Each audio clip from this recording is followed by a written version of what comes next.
Okay, do you want to talk about our top movies of 73? I would love to talk about our top movies of 73. I've only seen 10 according to my letterbox, so I'm able to make a top 10. You want me to get it started? You get it started. I have more than 10, much more than 10, but I think I've drawn a pretty good line between the movies I really think people should watch from 73 and movies that you can skip. My number 10 is the Woody Allen film Sleeper, which quite frankly I don't have a rating for on Letterboxd, and I quite honestly don't remember having seen, but it's of the 10 I've seen, that's the, I've only seen 10, so that's my number 10. Okay, that's a weak recommendation. I will supplement that because I have a tie for number 10.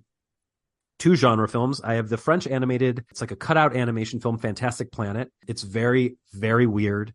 It all takes place on an alien planet. There's giants and mini people, and it's all very, very, very French, but it's very cool. And also the original Wicker Man, which is just a really, really cool horror movie. We talked about on our Halloween episode how, it didn't really feel like gore showed up in movies until the Texas Chainsaw Massacre. And you get that here. This is much more of like a psychological horror movie than it is a gory horror movie, but it's basically about a virgin who gets in over his head, an adult virgin who gets in over his head on a weird island. Very good movie. Number 9 for me is the Disney animated film Robin Hood, which I just love. Saw a lot as a kid. I still think it's terrific. It's my number 6. Nice. Okay, good. What's your number 9? Number 9 for me is Last of Sheila. It's a murder mystery movie in the vein of an Agatha Christie movie, though it's not an Agatha Christie movie. It's a lot like Death on the Nile in that people are on vacation on a boat and then stuff goes down and murder. It's really fun. And Ian McShane is in it, which is awesome. Oh, dope. What's your number 8? Number 8 is the first Roger Moore James Bond film, Live and Let Die, which I think there are some problems with, but holds up reasonably well as an entertaining action movie and is one of the better Roger Moore entries. Yeah, I don't like it. I've seen that movie and I don't care for it. Number 8 for me is Magnum Force, the sequel to Dirty Harry. I like it more. It's got Hale Holbrook. He's great in it, and I just think it's a better movie than Dirty Harry, and I love it a lot.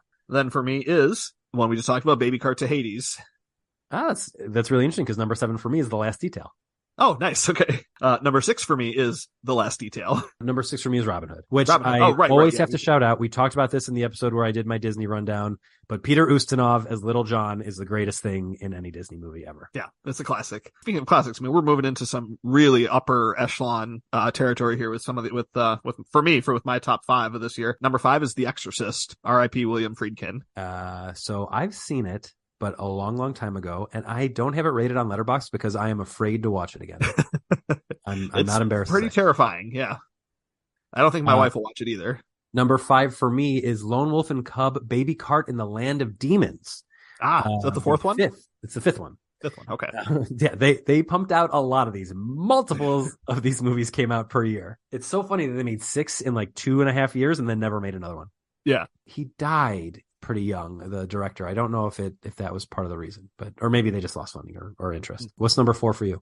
Number 4 is the George Lucas film American Graffiti. So that's my number 3. Oh, I love that movie. It's so good. Yeah, it's terrific. Early Harrison Ford. You've got Richard Dreyfuss at his most charming. You've got Ron Howard himself. Ron Howard as a goof. Yep. Yeah. What'd you say? As himself? Yeah, Ron Howard is himself. Yep.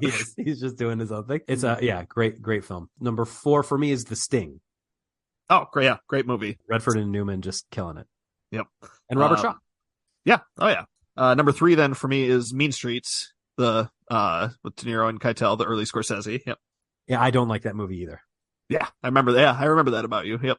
Yeah. Don't care for Mean Streets. For me, number 3, I said American Graffiti. Yep. And my number 2 then is The Sting. With Redford and Paul Newman. Robert Shaw. Let's not forget Robert Shaw. And Marvin Hamlish does the score. I know that because of Role Models. That's so funny. Yeah. Number 2 for me is Lone Wolf and Cub, Baby Cart to Hades. Nice. And my number 1 is, we've mentioned him sometime within the last couple of weeks, but the first Terrence Malick film, Badlands. That was like number 12 or 13 for me. I like Badlands, but it's a little bit lower down. My number 1 is, and a movie I cannot believe you haven't seen, and had I not given you Lone Wolf and Cub, I would have given you this movie, Bogdanovich's Paper Moon. Oh, yeah, it's one of my blind spots. No, I can't. Yeah, kind of hard to believe I haven't seen that. I'm just giving you this homework. You need to see it. It is one of the sweetest, funniest, great. I mean, like, you like Barry Lyndon, right? Love Barry Lyndon, yeah. It's so good. Mm-hmm.